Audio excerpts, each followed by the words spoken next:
Hello everyone, and welcome back to another Fallout 76 Weapon Spotlight, where today we're going to take a look at a Furious Explosive Handmade, and this one's going to be a little more in-depth than usual because there's a little bit of an attempt at myth-busting we need to do with this weapon.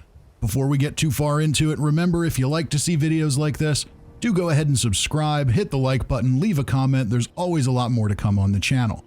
Now, when I say myth busting, what I'm talking about here is, with this weapon, there's a lot of rumors going around, and I want to find out whether they're true or not. The common rumor is that the combination of Furious and Explosive simply doesn't work at all. So we're going to test that first. The other one, which is a little more interesting, is that when you have Furious and Explosive together, and the splash damage from your explosive effect hits a nearby enemy to the one you're shooting at, that it cancels out the Furious effect on the first enemy. That makes a little more sense. So I think the best way to figure that out is to actually test it and see what happens. Normally in my weapon spotlights, we start with a look at the weapon and at least a generally optimized build. We'll still do that, and I'll still put in timestamps to make it easy to skip around, but first I want to see if there's any truth to these rumors. To do that, I removed any perks that might skew the damage numbers and took off enough to keep my damage relatively low so that I can be sure I need multiple shots to kill enemies. This way we can actually see what the Furious effect is doing. There's no tenderizer, no follow-through, no covert operative, no commando. You get the point. Let's test out the most generalized rumor about the weapon first. Does the combo even work at all? Our first stop on the Fallout 76 Mythbusters tour is the Behemoth at Solomon's Pond. We'll go back here with a full build too, but let's just take a peek and see what happens when we attack. And we need to stay kind of stealthy for this, otherwise we'll get detected and run up on right away. And you can see the damage numbers are climbing. We go up to about 47 is our max. Basically what Furious does is it gives you up to a 50% damage buff. It is still additive, so it's not multiplicative. Bear that in mind. So just like most weapons, it's definitely taken a hit, but we can still see it works. It does what it says on the tin, at least with this particular enemy.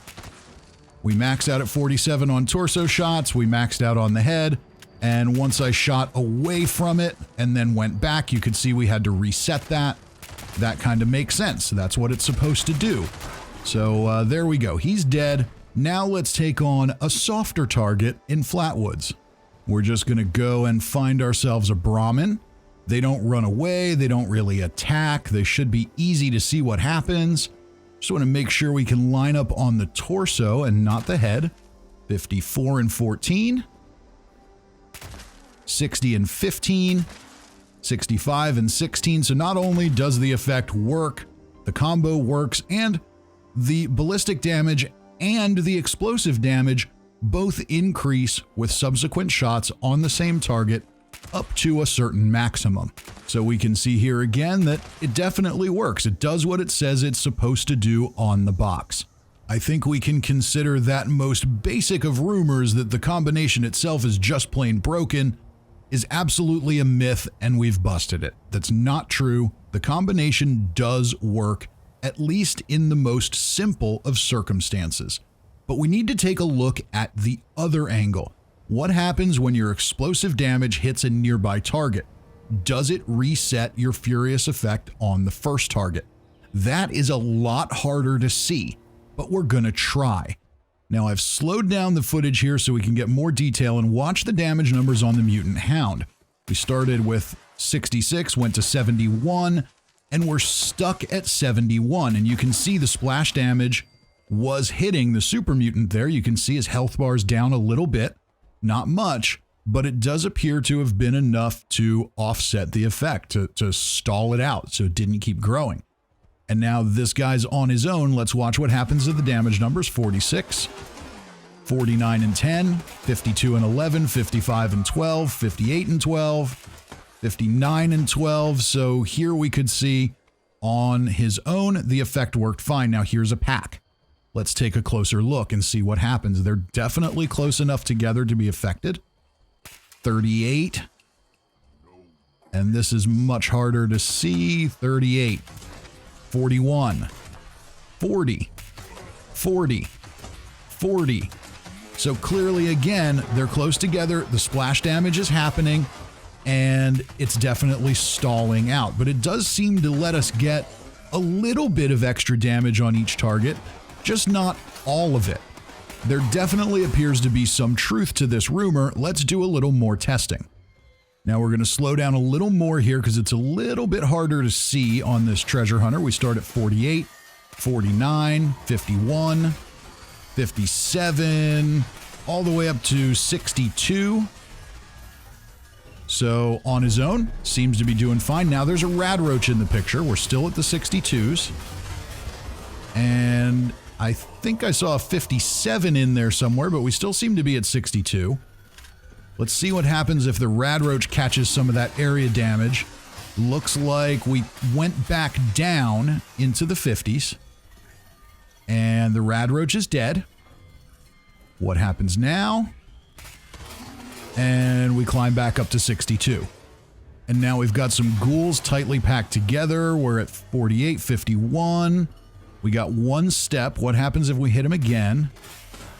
Still at 51. We're definitely picking up area damage here. We're at 48, 51, 54, 57. So again, it appears that we're stalling out after that first step. Now this might give us our best view of a reset. We're clearly climbing up into the 60s on this deadly glowing one, up to about 66. And now you'll see the other ghoul come in and start taking some area damage, and we reset down to 53 and get back up to 56, but not all the way back up. Then we'll get to the normal video.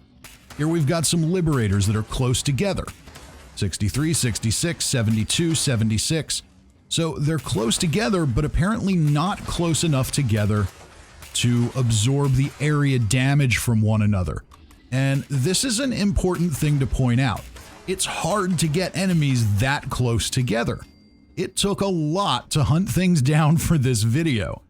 We'll look at another situation here inside the building. Here I'm zoomed in and slowed down. What was that? It looks like about 98 and 105. And we seem to stall out right in those low 100s as the other enemies come into the picture.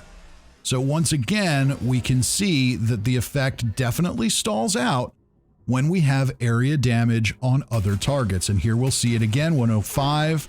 We top out, we did the area damage, and we're going to stay at 105 on that target. And if I can actually hit it, now we're in danger, so we see the numbers go totally out of whack. But I think we get the point. I think we can safely say that the other rumor that other enemies in the area have a detrimental effect on the weapon is at least partially true. It's definitely clear that if you have another enemy in the area close enough to be affected by the explosive area damage, that it will in fact reset that furious effect, and it will limit it to maybe just one damage bump on a consecutive shot. But here's the thing. Even though that's technically true, having enemies that close together is actually not that common. While you saw a few minutes of that here, what you didn't see is the over an hour of gameplay that I recorded trying to find and create those situations. It's not common. It doesn't happen all the time. So while it's still technically true, I don't know how much of an impact it really has. Should it really color our opinion of the weapon all that much? Especially once we see it with a full build in effect. And that's what we're going to do now. We're going to go ahead and take a look at the weapon, take a look at the build, and then do our normal testing run. As always, there will be timestamps so you can jump around. Let's look at the weapon. So here we have it, folks. We've got a Furious Explosive automatic handmade with extra perception as our third star. We've got it dressed up in the communist paint because, let's be honest here, I just want the Chinese assault rifle from Fallout 3, and this is as close as it's going to get, at least for now. The Furious effect gives us more damage after each consecutive hit on the same target. Bullets, of course, explode for area damage, and that extra perception is going to give us a little more accuracy in VATS. For mods, I've got the powerful automatic receiver. That's going to give us the highest damage possible outside of a prime receiver, but I like to test with the regular receivers because I know that not everyone is going to want to run prime ammo and sacrifice flux and do all that for it. So we can all just understand if you do prime, you will do more damage. It may or may not be beneficial for you depending on your playstyle. So we're going to go with this. I think it gets the job done. True long barrel and true stock are going to give us great range, accuracy, and hip fire accuracy. Stinging magazine is going to be a good balance of armor penetration and ammo capacity. Reflex sight is going to help us out with, again, hip fire accuracy and VATS AP cost. And our suppressor is going to keep us quiet so we can stay nice and sneaky. Go ahead and take a look at mutations on this character. I've got Adrenal Reaction, which gives me more damage at low health. Today we're going to be running this as a full health build, but I still like having Adrenal Reaction, and I do recommend it even for full health builds, simply because it gives you more damage when you need it. When you're getting attacked, when enemies are tracking you, when you're getting shot at, you get a little extra damage. It helps you get out of trouble. It's not a bad thing to have. Bird bones and marsupial so we can jump high and land softly and get a little extra agility. Carnivore is going to double the effect of meat. And then chameleon, which in my opinion does absolutely nothing, though I have had some people tell me there's a hidden damage resistance buff that you get with it. Maybe that's true, but if it is, I'm pretty sure it's fairly insignificant. Eagle Eyes is going to give me better perception and better critical damage. Egghead for more intelligence, which means more XP. Healing factor to heal me up in between fights. I like that one. Your mileage may vary. Scaly skin for a little more damage and energy resistance. Speed demon so we can move and reload quickly. And on this character, I've got talons. At one point, I was messing around with a Deathclaw gauntlet, so I picked it up with Class Freak on. It doesn't really hurt anything generally to have it, but I wouldn't normally recommend that one for your stealth commando build. But that really does it for the mutations. Let's go ahead and take a look at legendary perks. And we start off with my personal favorite, which is Ammo Factory. This is my main character, and I've got Ammo Factory maxed out. That makes you, simply put, craft a whole lot more ammo. It stacks with Super Duper, it stacks with Ammo Smith. So very good perk to have if you're like me and you don't like farming and grinding for materials. This makes my life a whole lot easier. Our second legendary perk is Legendary Intelligence. Right now we've only got 1 point in it, but we'll level that up as time goes on. So that'll help us again get more XP, but more importantly for me, it'll let me regularly carry all the intelligence perks that I like, namely maxed out Demolition Expert and maxed out Gunsmith, because just like I don't like hunting for materials for ammo, I really don't like repairing my gear all that much. Third in line is Legendary Charisma, and boys and girls, don't do what I did.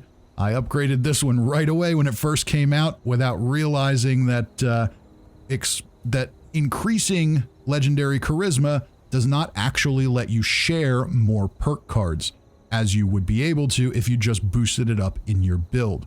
So I would recommend to all of you, if you would like more Charisma and you would like to share more perk cards, just move those points from somewhere else and then use your legendary special from that category that you moved them from. That will get you a lot more mileage out of this as compared to what I did. And fourth in line, we've got Follow Through. This one's important for your stealth commando builds and your stealth rifleman builds. With this, after you land a successful sneak attack, your target will take more damage for 10 seconds. We've got it maxed out, so our targets are taking an extra 40%. That's pretty significant, and we'll see that in action today. Finally, we round things out with Legendary Endurance and Legendary Luck. Simply put, they let me take more perks in those categories. Endurance, it lets me take Revenant, so I get a little more damage if I get revived by a player.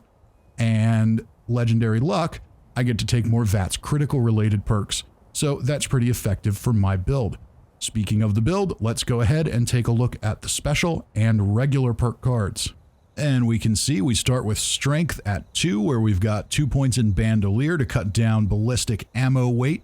That's important because I do tend to carry quite a bit of it. Perception at 15. That allows me to almost max out my commando perks. I sacrifice 1 point out of those so that I can also max out Ground Pounder and Tank Killer and still keep 1 point in Concentrated Fire to target weak points and limbs. Under Endurance, we've got Radical. Normally, I'm playing a low health stealth commando, so I gate my health with Rads, which means I get more strength when I'm doing that. Why not? It's free carry weight.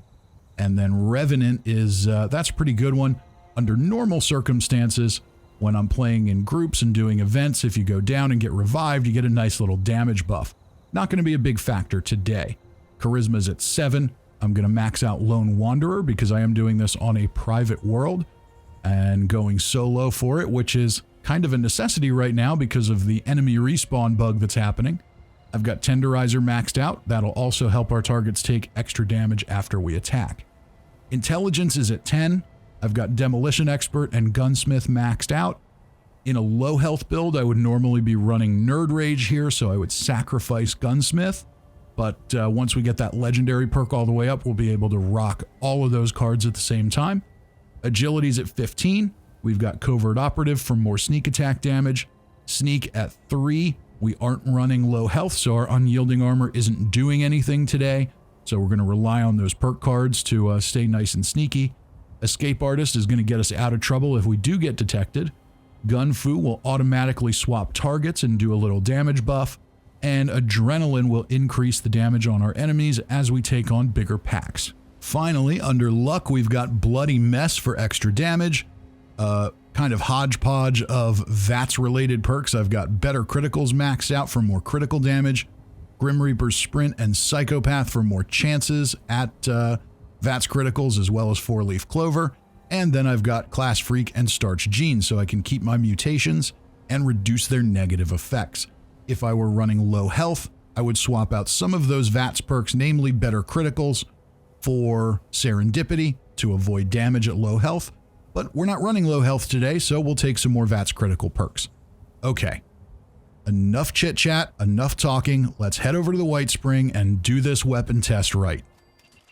And in we go, and this is going to look a little different now that we have a proper build and we can do this how I normally would on a stealth commando. We're going to target heads, and 2 shots and they're dead, 2 shots and they're dead. So here again, you know, is the Furious effect working? Well, yeah, I guess when there's no area damage, but they're dead in 1 or 2 shots anyway, so who really cares? The Furious effect is largely unnecessary on squishy enemies like this if you've got a proper build. So far, so good. Let's keep making our way through here, and we should have one up in the corner. Get a little VATS critical, 1-shot kill. Easy peasy so far. And I, of course, hear that treasure hunter. We'll look for him. And now we'll do a little bit of hip firing. So far, so good. Another double tap. Another double tap. Another double tap. Easy enough. And with an automatic weapon, you're kind of hitting so quickly that I'm not sure the Furious effect is even kicking in on a second shot. But it doesn't really need to either. Let's see, what do we have here? 1 shot, 2 shots, and there was follow through. So that's the other thing. If you're slow enough, the follow through kicks in, then once again, does the Furious effect even matter? Especially on squishy enemies. What we're really seeing here is the power of the stealth commando build, and maybe the extra power of the explosive effect, but I don't think Furious has much of an effect at all, at least on Ghouls. Let's clear out the pro shop.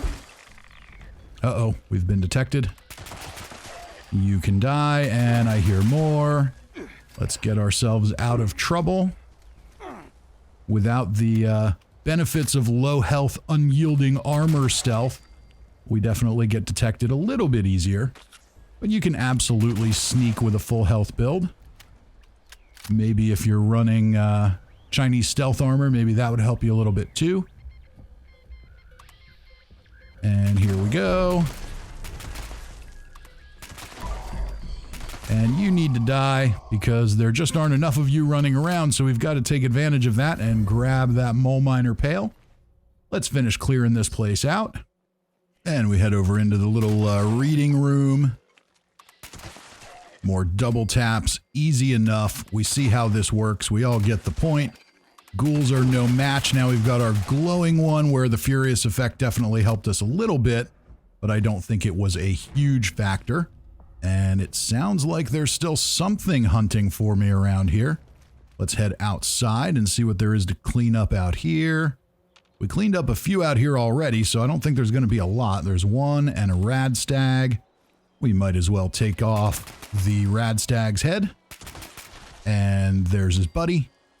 And we had one more ghoul over here. Let's go finish him off before we head down to Kami Land. Where'd you go? Oh, you're sleeping again. Okay. Anybody else? Nope, that's it. Let's head over to the deep. And here we are on the catwalk to Kami Land where the liberators fall from the roof. And easy enough again. Little Vat's critical to take out that communist soldier down the catwalk. And we're staying nice and hidden so far. That's what we want to do. Anybody home? I hear more Liberator cannons firing. So is the Furious effect helping us here if we're getting 2 or 3 shots on? Sure. But it's not a huge factor. We likely would have needed 2 or 3 shots to kill them anyway. So again, is the Furious effect doing a lot here? Not really. But the explosive effect is giving us some extra damage, and the weapon itself is still very good. Now, these communist soldiers are all very squishy to begin with. You can see the very high headshot damage that we get. Let's head on upstairs and take out the missile sniper on the roof. We'll just sneak our way up the fire escape and see if we can find him. Should be here. Usually is. Yep. Just waiting. But to no avail. And we'll head back down around the back. There's usually one more soldier and then a power armor commander out back. We'll take them down. 2 shots. Done. They don't really have any armor at all. The power armor commanders do. We'll get a Vat's critical and a second shot to finish them off. Easy enough. Let's head inside. And we must have made enough noise to bring some of these commies outside. At least one of them. All right. And everybody else is in here shooting. There we go. And follow through. Between follow through and Vat's criticals, we're getting way more out of those perks than we are out of our legendary effect. But these are also very squishy enemies. So let's keep going here. I'm getting some ideas for the kind of player or the kind of build that the Furious effect is going to be great for. And it's not me. But let's keep going. We want to test it out. We want to look at it in all the different scenarios. Now that we're back in caution, let's go find these guys and finish this place off. And they're done. And there goes the commander. And we are in the clear. Let's head over to Solomon's Pond and take on the Behemoth. We should have a much easier time this time around than we did with the no perk testing phase of the video. We'll land that first shot, so follow through can kick in. Now we'll get a critical, and we do a good bit of damage there, and we can see the Furious effect is working. It's not a super notable damage addition because of the way additive damage now works in the game, but it worked. It gave us a little something extra. We'll take what we can get, and we get the point. Let's head over to a Fissure site. And here we may see some of these Scorched get bunched up together. That might affect the Furious legendary effect a little bit, but so far, most things have been far enough apart or so quick to die that it's an insignificant problem. And again, 2-3 shots, no big deal, even from range. So once again, the Furious effect isn't doing a lot for us here. It definitely helped a little bit with the Behemoth. It'll probably help a little bit on the Scorchbeast, but on the Scorched running around, it's insignificant. See if we can get a little bit of attention here from our friendly neighborhood Scorchbeast.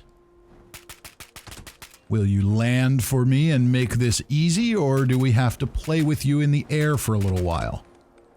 Looks like you're going to do this the hard way. Alright. Well, last time we had to spend some time with a Scorchbeast, we named him Steve. I suggest we name this one Pablo.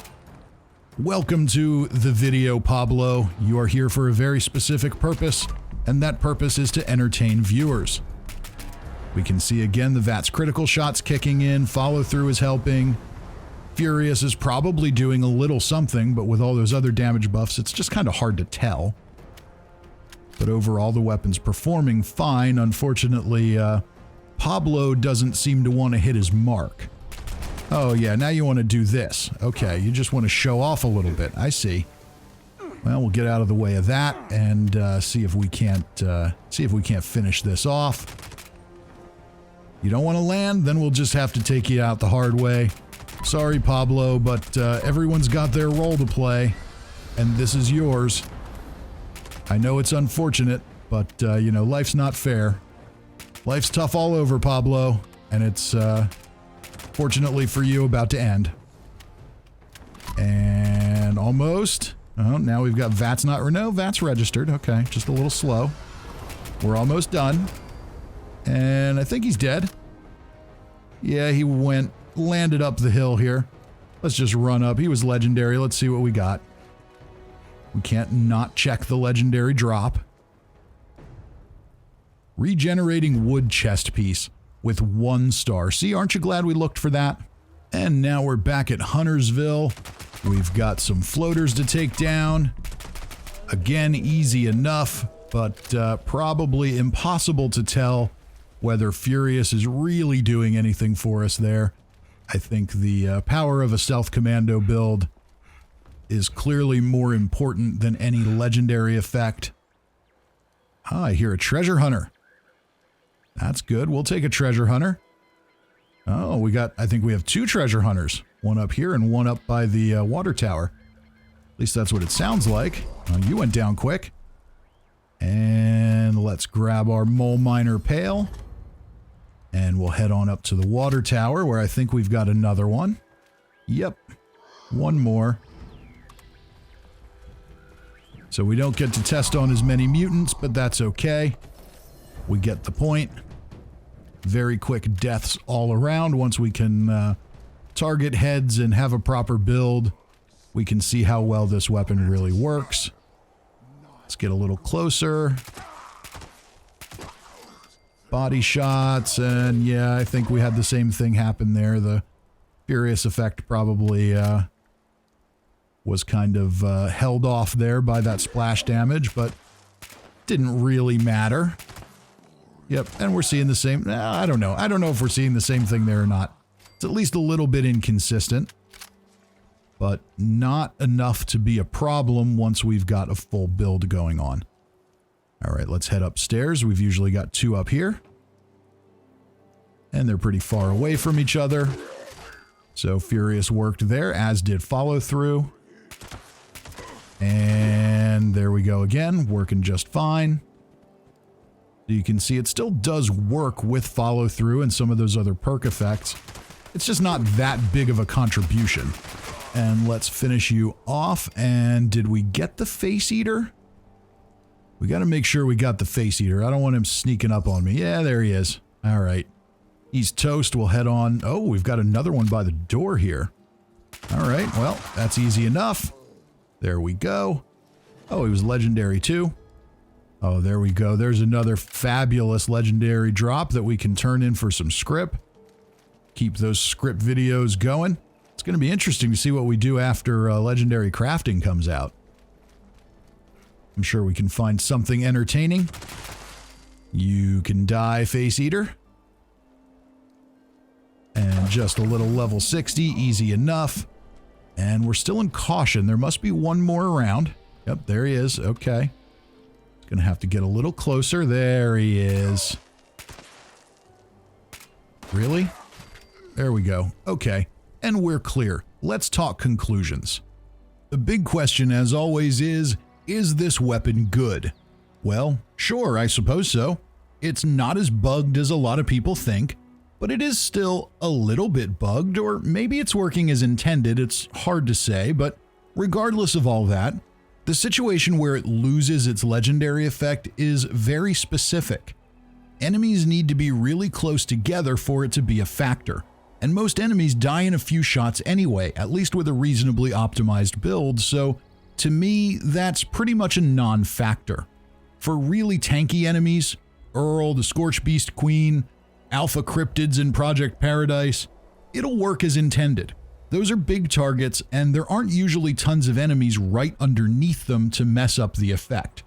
For a full health player, the Furious effect could be a great choice. It gives you extra damage when you really need it, and only a little bit when it's not so vital, but with no real negative drawbacks like low health or carrying addictions. Because of the way damage stacks now, being additive instead of multiplicative, full health players will see fewer diminishing returns. The legendary effect, as such, will be more impactful because they're not stacking as many damage buffs. Which is what brings me to the next point. I think the player this weapon is really great for is a food build. Someone who chooses quality of life perks over damage perks. Those players need to put more shots on targets no matter what, so they'll get more impact from the Furious effect than someone like me who's built to kill most enemies in a shot or two. They'll also get the most mileage out of the damage buff again because they're not stacking a ton of different things to boost their damage. For those players, the maximum 50% buff will really be a 50% buff because it isn't stacking with anything else. And that's really about it. It's a good weapon, but it'll be more valuable to some players than others, and that's not necessarily a bad thing. And with that, ladies and gentlemen, we've reached the end of today's video. I do thank you for watching this extended weapon spotlight, and if you want to see more, don't forget to subscribe, hit the like button, leave a comment, follow me on Twitter, send up a smoke signal, send me a telegram, put a message in a bottle, blink Morse code into the night sky with a really bright flashlight, tie tin cans together with a really long piece of string, build a time machine and go back to 1996 so you can page me.